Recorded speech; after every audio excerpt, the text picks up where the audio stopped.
A strong personal brand is free game.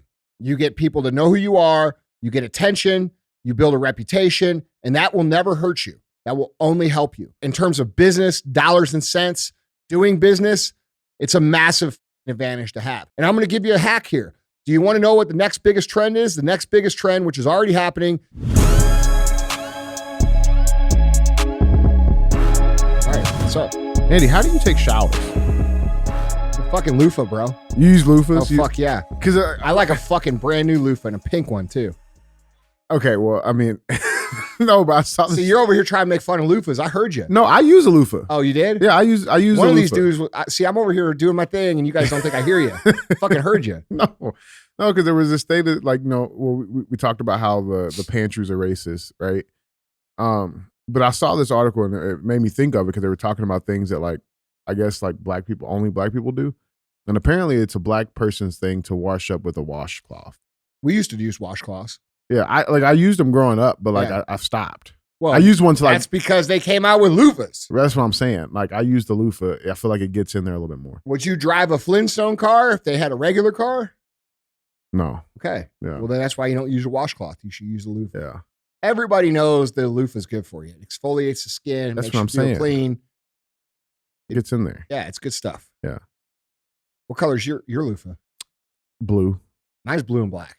Blue and black. Yeah. I got the Dove loofah thing because I got sensitive skin. Yeah. Like it's a big deal. I'm actually kind of insecure about it a little bit, but like it's a big deal. So I got to be careful with what I put on my skin. Yeah. You know, with lotions and shit. But yeah, so I use Dove. I know what you use. I know what you use. Oh no, I know. use other dudes' jizz. Shut the fuck up. Yeah. No, you use that. That's why your skin looks so fucking nice. No. We know what you use. What? That extra large black. That's right. I got to get my soul from somewhere, bro. It's 50% bigger. That's right. That's right. What it says. No, man. What's going? Everything else is good though, man. Yeah, man.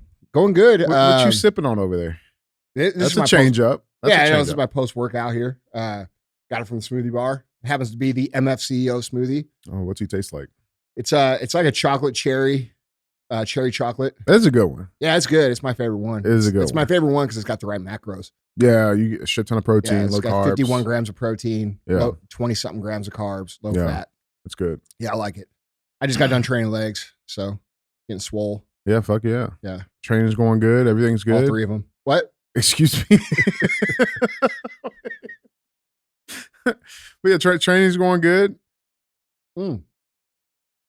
Sorry, I was enjoying this amazing non-ad. Yeah, chocolate cherry. Shake. Yeah. Right. Now well, it's not going an good, ad, 'cause dude. it's not out yet. Yeah. I think I'm on day 4 again. You know, I started 75 hard over with my one buddy, and yeah, I'm excited, dude, because like it's kind of weird because it's not really day 4. It's like day whatever day you're 100. No, it's like day 20. 24. 4. Yeah. But I feel good. Yeah, everything's going good, man. Just moving right along, man. Yeah.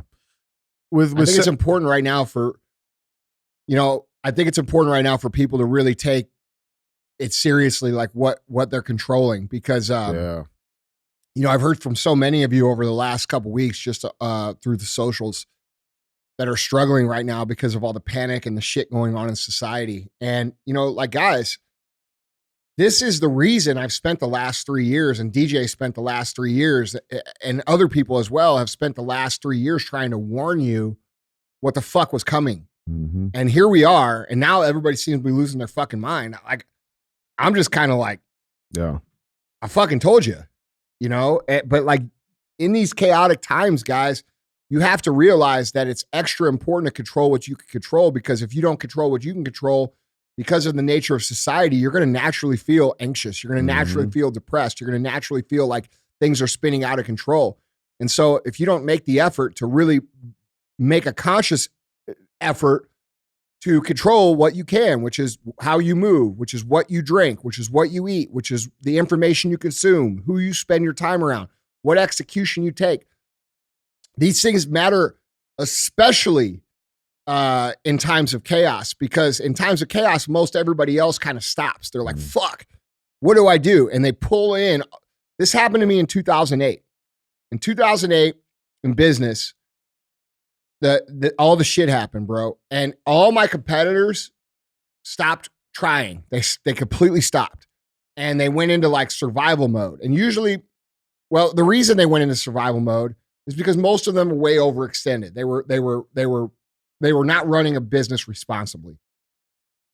So they had to fucking pull all their offense in. They had to go into their shell. But what they don't realize, and what you guys got to realize, is that if you go in your shell during times like this, you never come back out. It doesn't happen. So it's very important for you to recognize that whoever you are, whatever you do, whatever it is you're trying to do, whatever business you're trying to grow, whatever career you're trying to grow, when these chaotic times happen, it's actually our biggest opportunity to jump ahead because everybody else stops. Yeah. So these are the times when the gaps are created over your course of your life. Big gap between me and all my peers. The first one happened in 2008. Everybody else stopped. I kept going. That created a gap, right? Another one in 2020. Everybody else kind of stopped. We kept going. So like my message to you is this: whether it's just your person, whether it's your business, whatever it is, get hyper-focused, get hyper-intentional on exactly what you control and make a solid effort to control those things.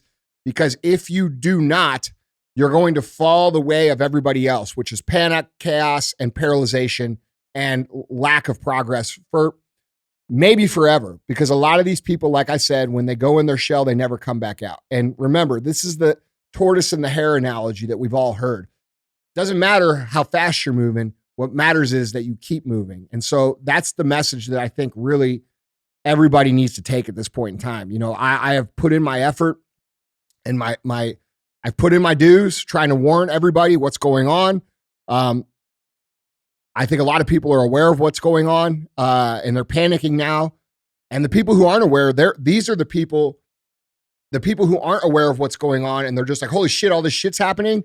They're having the same kind of anxiety and panic that people like you and me, DJ, that we had in March of 2020. Yeah. You know what I'm saying? I was just about to say, like, that's probably, I mean, that's the other side of that coin, man, are the people who are realizing how much shit they have not been having in control. And now they're scrambling, trying to put everything in control. You know what I'm saying? Like, there's definitely a population of that too. Well, look, dude, it's a scary time. Yeah. People are fucking scared. And a lot of people who are overextended, over leveraged on their bank stuff, they're going to get fucking smashed. That's reality. And this could slide all the way down to where everybody gets smashed. But even if everybody gets smashed, what can you still control? You can still control what you put in your body. You can still control your movement. You can still control the information you put in. You can still control all the things I just mentioned a minute ago.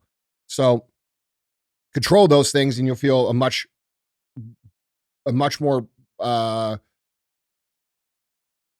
better sense of peace instead of feeling so anxious and so crazy right now. So that's just my little 2 cents at the beginning of the show. Yeah, control what you can control. This is why the fuck I developed this program, dude, the Live Hard program. If you don't know what it is, it's episode 208. I give it away for free. It'll change your fucking life. It'll change your fucking life drastically.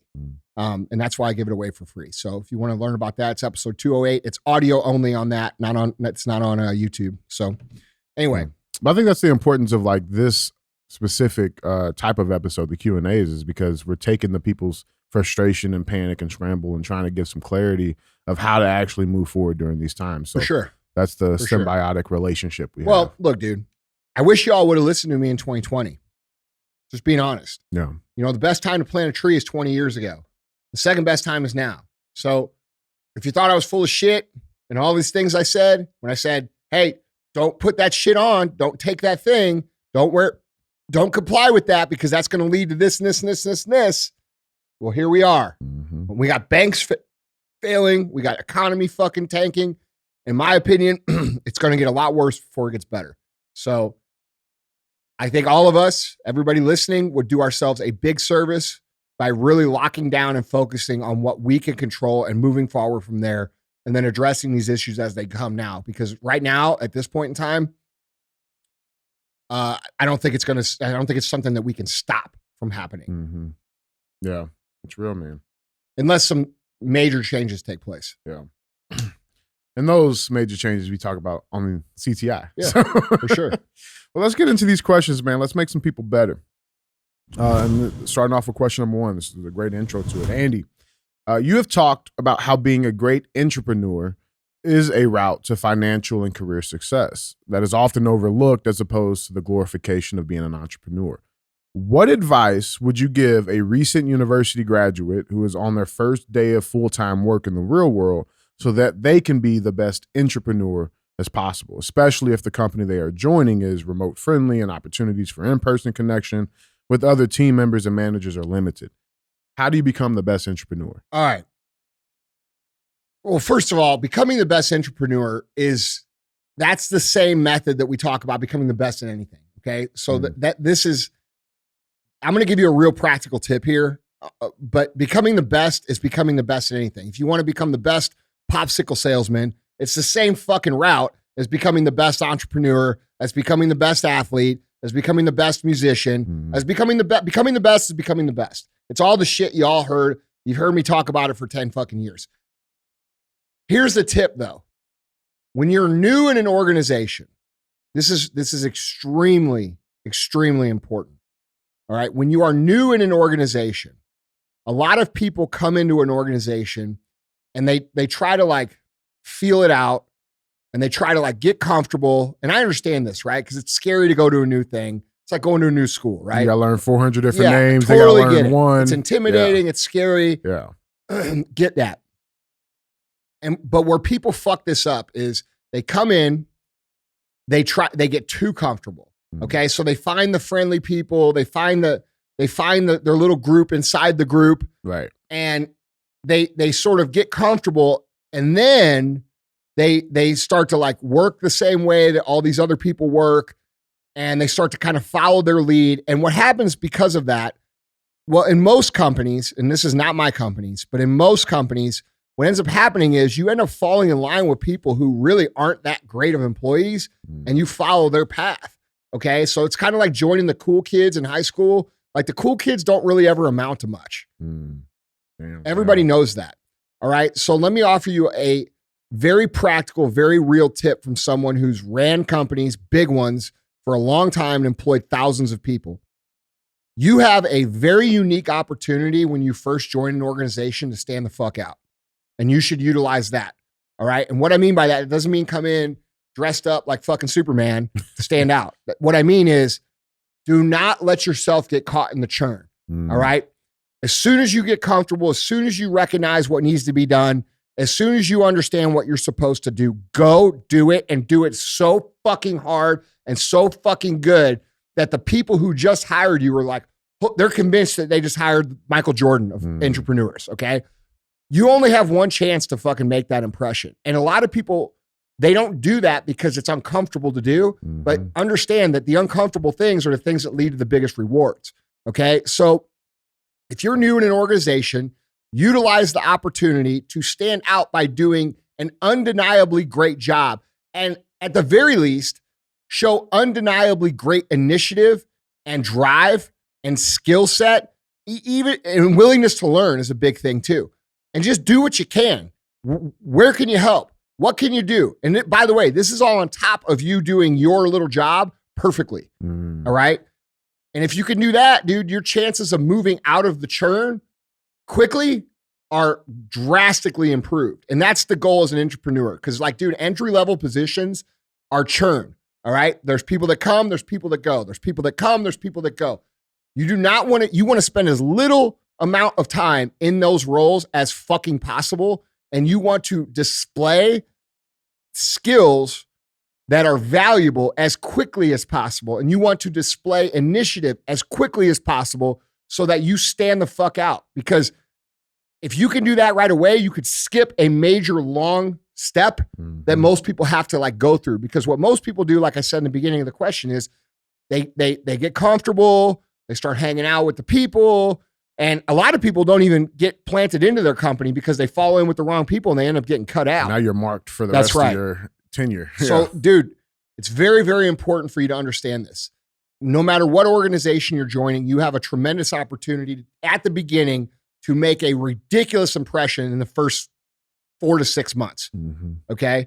And then you also have to be realistic about the timeline. Yeah. 4 to 6 months of that kind of effort can set you 10 years ahead. Real talk.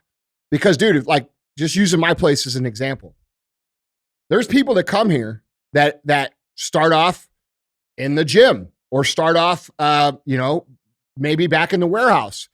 And they do such a great job that I notice them or one of the senior leadership notices them. And we're like, okay, that motherfucker right there, that's a winner. Let's earmark that person to move through here and let's move them up quickly. Yeah. All right. And so while it doesn't always work that way, sometimes you move people through and then they fucking suck because they quit trying right away. So that's the second part of the lesson is once you get past that churn, keep going. I must say you got to maintain that standard. But dude, the amount of success that you could have quickly is drastically underestimated because people think because your grandma and your grandpa and your mom and your dad all said, oh, I got to be there for 10 years and then you get rewarded. There is no reward for sticking around a place for an X amount of time anymore. That's not how the fuck it works. Yeah. People got to win, especially in a challenging economy like we're entering now. They have to win. They're looking for people that want to win. They're looking for killers. And if you could come in and be a killer right away, you can fast track your own career tremendously by jumping through the churn as fast as possible. Yeah. That's what I would recommend. Yeah, I love that, and the importance on maintaining that standard once you get there, right? Because how many? It's not maintaining. It's not maintaining, bro. It's not maintaining. It's continuing to accelerate the standard. Yeah. Just like I talked back on the last Q&AF where I talked about standards and meeting high standards, and then people expecting those high standards. It's the same. Just same like concept, I explained on the last one for companies. Yeah, it's the same for employees. Once you've branded yourself in my mind as a high standard individual, that's the expectation. Right. So now instead of, from an entrepreneur, I'm the customer because I'm the fucking guy making the decisions about your career path. Okay. So you're the one, you have to fucking make me believe that you are who the fuck you're pretending to be. And the way that you do that is by continuing to level up and level up and level up and level up and level up. The minute you go into maintenance mode, you stop. Because if you really think about how careers progress, like really fucking stop and think about this. Usually what people do is they progress through, they get one job, they get the next job, they get the next job.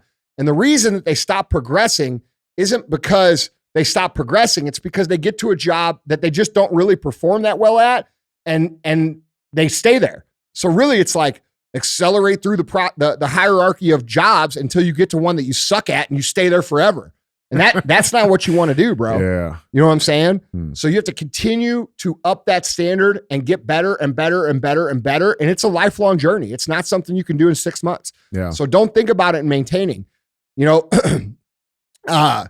Companies get in this conundrum as well. Like, for sure. Like companies oftentimes will look back at the good times and they'll say, fuck, dude, back in 2018, we were kicking ass. We were doing all this shit. We got to get ourselves back to that. That's a losing mentality, okay? Because really what you should be doing and the way you should be attacking it is we're going to become so fucking good that version of us in 2018 looks like a fucking frog took like shit on a fucking log, right? We're going to embarrass that version of ourselves. And that goes for ourselves. It goes for our companies. It's an attitude and it's an outlook that we all need to have. It's not maintenance. It's not get back to your best. It's make your best look like it ain't shit. If you think about it like that, then you can get aggressive. And that's when it gets fun. It gets fun to win when you have the right attitude. When you create this attitude about yourself personally, for example, oh, when I was 30 years old, I was the best I ever was. I just want to get back to where I was 30. Bro, that's a desperation. That's not... You're living in the past. Yeah, that's not an attack. Yeah. Right? Yeah. You have to make it an attack. Like, dude, I'm going to make that version of me... Like, dude, and this is real talk. I'll say it right now. That version of me when I was fucking 255 pounds a year and a half ago, I'm going to make that dude look like a fucking pussy. Guaranteed. Write that shit down and check where I'm at in 6 months because I guarantee you that's what's going to happen. That's the attitude I have. That's the attitude winners have. That's the attitude that we all need to have when we think about, maybe we did something great back then, but, oh, dude, I was MVP of the fucking high school football game. All right, well, let's make that the smallest accomplishment you ever fucking had in your entire life. You see what I'm saying? Yeah. It's different in perspective. That's a massive different in perspective. I want to touch on too, because, often you say, for business owners, being good in the business right now, it's the easiest, quote unquote, that it's ever been because the opportunities are there, right? Would you say that the same exists for entrepreneurs? Like becoming a really great fucking entrepreneur is the easiest it's ever been because of, the weird social dynamics we have, people. Oh yeah. Like, would you say totally that there's also an advantage there? Totally agree. What you're saying is how I always say it's the best time to be an entrepreneur if you're starting out because nobody's trying. Right. And the people who are trying are pretty weak, right? They have very, very, very rounded edges to them in terms of what they need on their tools when really you need a fucking razor edge. Right. Right? They think everything's supposed to be about feelings and all this fucking bullshit when in reality, bro, this is a fucking life or death game. It's real shit. All right? There's a lot of killers out there in the entrepreneur. That's the biggest disservice that's been in entrepreneurship is all these fucking gurus out there that make everybody think that they're supposed to be an entrepreneur. Let me tell you something, bro. You're going to trade your life for being an entrepreneur. You trade your entire life for it. It's not a fucking job. A job is a job. Being an entrepreneur is a life. And not everybody wants to give that. And that's okay. It's not for everybody. It's hard as fuck, dude. There's a lot of days when I'm like, fuck, why do I do this? Like I have all these, like anyway, the point is not everybody's built for it. Yeah. Okay. And it's the same when you're an entrepreneur. We have all this crazy ass shit going on in the world. We have all these entitled fucks around, like they think that they should be fucking CEO in 6 months. They're posting graphics saying, I work the hardest here and I get paid the least. Motherfucker, that's how the fuck it works. That's the system we live in. You have to work through that first hurdle of the mass, the churn. Yeah. And you have to fucking overjump that. You have to everybody goes through that. Everybody, whether it's a business, whether it's a person, whether it's a fucking, however whether it's a they, them, like it doesn't fucking matter, bro. You're going through the fucking churn. Yeah. That's it. That's reality. And so like, because there's so many people out there that don't want to go through that or think that, this isn't for me or, I don't really like how this is. So I just go try something new every fucking year, right? Every 2 years, bro. To be a valuable key part of a great organization has never been easier because everybody's so fucking lazy. Yeah. There's a massive shift. And look, there's a massive shift in perception from what it actually takes to what people think it takes. And they've shifted the perception over the last 10 years or 12 years from everybody knowing back then that this was hard as fuck. And now you've got because people are predatory, right? And you got all these gurus saying, oh, it doesn't matter. This is easy. 22 months, you'll be a millionaire. Fucking, I went from my mom's basement to the penthouse in 6 weeks. Yeah. All this bullshit. These people believe, this has been branded so hard that people now believe that anybody can do this. And it fucking isn't true. Yeah. Okay? It's just not true. Which is you have terrible to be on a macro level, but you have to be a badass, hard motherfucker to withstand the fucking long game of being an entrepreneur. That's reality. It's not for everybody. It's not that fun either, dude. Is it rewarding? Yeah. But dude, most of being an entrepreneur is solving other people's fucking problems all day long. That's what the fuck it is. And when you look at it from a lifestyle perspective, a valuable entrepreneur can still make fucking 7 figures, dude, depending on what organization they're in. At least 6, right? So they can live a pretty good fucking life and not have to not bear the responsibility. Yeah, bro. Yeah. Like, dude, you're not taking any of the risk. You're not carrying any of the fucking notes. You're not carrying any of the real weight. You get to go home and live a fucking life. Whereas the entrepreneur does not. It is their life. Motherfucker, I'm 24 years into this. I am on the phone every fucking day. This is real shit. I'm on the phone every fucking day till 11 or 12 o'clock at night. Every day. Every day. No matter what. Like, I know when I go home today, when we go home and you leave, I got fucking 7 more hours of work to do. Every day. It's been that way since you've known me. Every day. There is no, now I might smoke some fucking weed and do my fucking calls and have a good time doing it. Yeah. And, but the truth of the matter is it's still fucking, it never stops. Yeah. And that's the reality, dude. And anybody who tells you different ain't running real shit. I challenge any fucking person, tell me different and let me see what the fuck you built because it ain't true. Yeah. I love it, man. I love people that say that shit, that easy, quick, fast, blah, blah, blah, bro, run. Run away. Yeah. Run. And if it comes to fitness, same thing. Yeah. Easy, quick, fast, fucking run. It ain't true. It's hard as fuck. But the rewards are worth the work. That's what I'm about. That's what we're about here. That's why it's called real AF. It's not fantasy AF. It's not everybody wins AF. It's not pussy pie AF. It's fucking real as fuck. Yeah. And I'm just telling you, it's hard. Now, some of you may be a lot smarter than me and you might be a lot more skilled than me. Maybe it's easy for you, but I don't know anybody like that. No. I don't know one single person. I love that, man. Yeah. So new entrepreneurs, get out the fucking churn as soon as you can. Absolutely. I love it. Jump the churn, dude. Love it. Let's move to question number 2, Andy. Question number 2. You've played sports growing up all your life, Little League, right?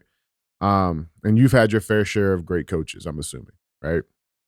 Or coaches that you didn't like in the beginning, loved after, right? Yeah. In hindsight. Yeah, I had some good coaches. I had some really bad coaches too. Yeah.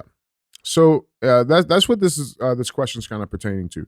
The question is, Andy, how should one handle when a trusted adult, such as a coach, publicly humiliates your child on several occasions? I am all for the old school tough coaching mentality, but belittling them and defaming them in front of their peers to the point where they are no longer wanting to play their favorite sport or face their team ever again.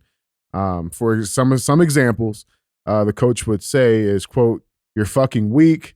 You haven't gotten any better since 6th grade, and you're incapable of dribbling a fucking ball." Do I step in and address this kind of discouragement, or is it better to not intervene, accepting that it is a tough coaching that the kids need to go through? People aren't going to like my answer. They're not going to like my answer. Your kid should be fucking tougher, dude. Okay? You're going to deal with shitbags. I don't agree with that coach. Mm-hmm. I don't agree that coach should be that hard if we're talking about 6th graders. Okay? Mm-hmm. There's a way to deliver that message that doesn't fucking beat people down. For sure. Okay? However, yeah. Your kid should be built in a way that you prepare them to handle people like that, because people like that are real and it happens in real life every fucking day. Okay? To get where I am, and I'm just starting. I am just fucking starting. I've had to deal with so many of those fucks that, like, dude, I've had coaches like that to this day. I still wish I fucking see them in the street because I beat their fucking ass. Yeah. Real talk. Yeah, that's real shit. Real talk. Okay? But the point is even as bad as fucked up as they were at the times, I appreciate what they did because it conditioned me for reality. And so I personally think that that's the discussion. That's the discussion you have. It's with you and your kid, and you get your kid mentally prepared to deal with reality that not everybody's fucking nice. Not everybody says things in a nice way. And real talk, if you're going to be anything in real life, you're going to have to deal with a lot of that shit. Okay? So that's my answer on it. You have to make your kid tougher. Yeah. That's reality. Now, I will say, I've had a number of coaches that have been ridiculously fucking hard on me, dude. And I fucking love those people now. I had a coach in high school, my sophomore year of baseball. His name was Mike Villa. And Mike Villa was a championship soccer coach. All right. I haven't seen him in 20-something years. I don't even know if he's still around. That motherfucker called me every fucking name fucking ever, bro. Yeah. And this is sophomore year baseball. I was fucking fat. I was fucking lazy. 3 pubic hairs. You want to know what? Yeah. You want to know the truth? He's telling me the truth. Well, yeah. He's telling me the truth. Yeah. And one day, he was throwing batting practice, and I hit a line drive so fucking hard, knocked him on his ass because he had to deflect it off his glove. Yeah. He's batted me 4th every single fucking game for the rest of the season because I hit that ball so fucking hard at him. And I earned his respect. Yeah. You know, I was dropping bombs off the field. They're still falling. Yeah. Well, back in 82. And here's the thing. As hard as that dude was on me, it taught me a valuable lesson. And when I look back on the men who have impacted me, who have helped me, who have really molded me into who I am, he's one of those guys. Yeah. And if you would have watched the interactions at the time, you would have thought this guy was a fucking asshole. Yeah, lock him up. Yeah. Like he wouldn't make it these days. There's no fucking way. Yeah. There's no fucking way. People are too soft now. But my point is that a lot of times you look back on those people who were hard on you and are like, fuck, he brought the best out of me.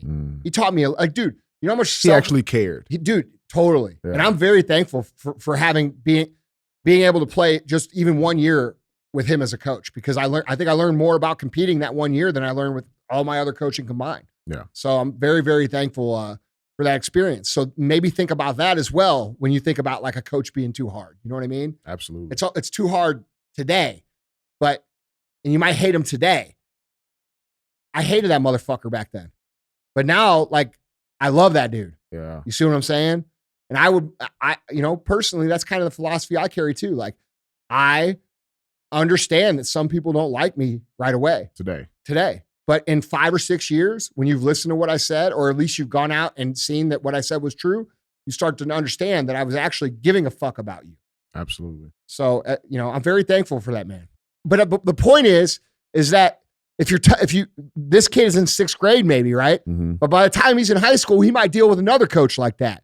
And maybe he earns the respect by shoving it up that motherfucker's ass. Yeah. Because that's the reality, dude. Sometimes you have to fucking really punch people in the face to get them to respect you. And you can't become one of these people who cowers when somebody says something out of line, because people say out of line shit all day long. What are we going to do? Look at the internet, dude. Look how harsh the internet is. The internet has no fucking mercy on fucking anybody, bro. No. Okay? It's a terrible place. Your kid in 6th grade is going to be introduced to that eventually. Mm-hmm. We have to make their skin tougher. We have to toughen them up. And so it might not hurt to give the coach feedback. Fine. I doubt that someone like that's really going to hear it, because they're probably very comfortable with how they're doing things. But I think the main focus here is to make your kid understand that this is a part of life. You're going to deal with fucking assholes. And just because someone's an asshole doesn't give you an excuse to fucking go into your shell and cower down. Yeah. You know what I would do? I'd fucking practice with your kid until he's so fucking good that the coach is like, holy shit, what happened? Yeah. Yeah. You know what I'm saying? I think that's like me looking at it, it's like that would be the first step. Well, shit, is what he's saying. Is there any validity to anything that the coach has said? Have I been like ass in 6th grade? Like, I mean, like, you know what I'm saying? Like, you gotta is there any truth to that? I think that's a big problem in society right now. Yeah. People don't ask themselves if criticism is actually true. They automatically call it hate, or they automatically put it on the other person. Or it's say, racist, that person's fucked up. Or it's xenophobic. Maybe that dude is fucked up. Maybe he is an asshole. But if what he's saying is true, that's actually an opportunity to improve. Yeah, for sure. So, either way, it's about how you're responding. I think so. Yeah. Yeah. But like, dude, like, I think it's really important for you to realize, like, you can't shelter your fucking kids from this shit. This is reality, dude. Yeah. This is reality. And the goal should be to get your kid to a point in life where when someone does fucking do that shit, it doesn't matter. Like, to me, dude, like, it doesn't matter when someone's an asshole to me. It makes no fucking difference. You have to understand it. Yeah. We fucking live in a society that is mean as fuck. And if you're not prepared to handle it, and you're not prepared to stand up for yourself, and you're not prepared for any of that shit, bro, you're going to get crushed. Yeah. That's reality. And that's not some hard ass shit. I'm saying the truth. No, absolutely, man. I love it. Andy, guys, our third and final question number 3. Andy, how important is it to build your personal brand when starting a new business versus focusing on building the business exclusively? For example, spending time posting, recording content, versus focusing on building teams and systems. I understand both are important, as a personal brand helps the business in the beginning, especially when there's no sales. But in your eyes, how should a new entrepreneur allocate their time within these two categories? Well, having a strong personal brand doesn't hurt ever. It never hurts. It only helps. Okay. If you're doing, some people argue this. They will say, well, I do B2B sales. I don't do I don't do business to consumer. I do business to business. So I don't really need a personal brand. And so they don't build one, right? But then somebody like, I don't know, me comes along who has a fucking massive personal brand and wants to do the same business that you're trying to do with the same person. Who are they going to do business with? Right. Who's going to sell more product? Who's going to buy more product? And why is that? Okay. So a strong personal brand is free game. You get people to know who you are, you get attention, you build a reputation, and that will never hurt you. That will only help you. There's a flip side. Having a personal brand, if you get it big enough, becomes its own fucking monster. Okay? And you don't have very much privacy. People are always fucking with you. People are always in your business. It's annoying. It's fucking, you're like, what the fuck? Right? Like, dude, and by the way, don't do this. I'm going to say this real quick. Do not show up here to First Form to fucking meet with me unannounced. We have this problem with y'all doing that. Yeah. Don't do that. It's very unsafe to do that. We handle that very seriously. Yeah, we do. We do. And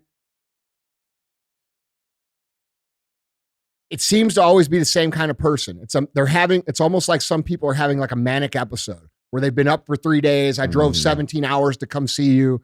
Bro, I ain't doing that. So don't waste your fucking time. Don't do it. I just want to say that. No, that's important. So those are some of the things that building a personal brand, there's some fucking negatives to it too. Yeah. But in terms of business, dollars and cents, doing business, it's a massive fucking advantage to have. How much time should you spend between one or the other? They really should be integrated, correct? Like you're building a company and you're building yourself. How are you going to build the company? You're going to build the company by showing it to the people that you're building yourself around. Right. All right. So it's related. It's the same thing. When you build your personal brand, you're building your business. When you build your business, you're building your personal brand. It's the same thing. Yeah. All right. Unless you choose just to run a business page. But like, dude, here's the reality. People don't want to do business with Globo Corp, dude. They don't want to do business with these faceless fucking organizations anymore. Yeah. You guys look at like the companies that are getting slaughtered over the last 3 years. It's all the biggest companies in the world. And the reason is because they are using their business acumen business traction and throwing their weight around to push socio-political issues on people and do business in a way because they think they're too big and that we don't have a choice. Well, we do have a fucking choice. And people choose every fucking day to shop at places that are owned by real people that align with the same values that they align with. And I'm going to give you a hack here. Do you want to know what the next biggest trend is? The next biggest trend, which is already happening, is American-owned, American jobs, and American companies here in America. Okay? Not fucking Walmarts, not fucking Amazons, fucking Joe Stevenson down the street who owns this company. And, Mary Jane over here who owns this, right? And employs Becky down the street. That's right. Yeah, right. That's where people are going right now. They're going to independently owned, pro-America, pro-freedom companies because they are sick of the fucking bullshit being shoved down through the Fortune 500 companies. So it's a tremendous opportunity. It's a tremendous opportunity. And for you to have a personal brand and build your business plays right into that. But that's the hack. Do you want to know where to stand? Stand on that side of the fence because that's where everybody's going. For sure. I can see it happening. I predicted this for the last three and a half years. I told you this was where 3 years ago we were in this politically correct company. Like if you didn't say this, if you didn't post a black square, we're fucking not shopping with you. We've gone to the opposite side of that now. Right. We are over here now where people they understand what all that shit is. They understand the woke shit. They understand the weaponization of politics. They understand the weaponization of socio issues. And they're going towards people who represent what the idea of America is supposed to be, meaning people can have their own thoughts. We shop with our own communities. We take care of our own employees. We're from here, et cetera, et cetera, et cetera. Our products are from here. You see what I'm saying? Right. People are looking for that option. All right. Like, dude, if you're a company right now and you're not transitioning your goods to be made in America, like for us right now, we don't have everything made in the USA. But everything from here on out, we're moving to source to that. Like it's a massive operation for a company this size. Huge investment. Yeah, I know. It's fucking massive.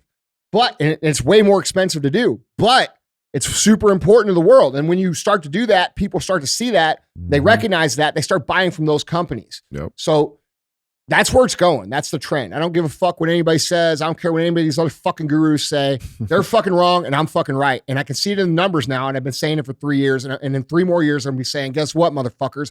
I fucking told you. Yeah. Let me ask you this though. So have you seen, so building a personal brand and your business brand, they're integrated. They're both valuable. They're extremely important.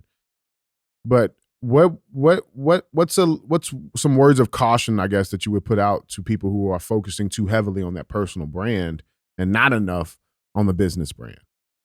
Right? Like, okay, well, cool. Bro, that's a big problem. That's a great follow-up question there. Because a lot of people do get caught up in appearing to be instead of actually being. And that's a big fucking problem. Yeah. We see this every day in the entrepreneur space.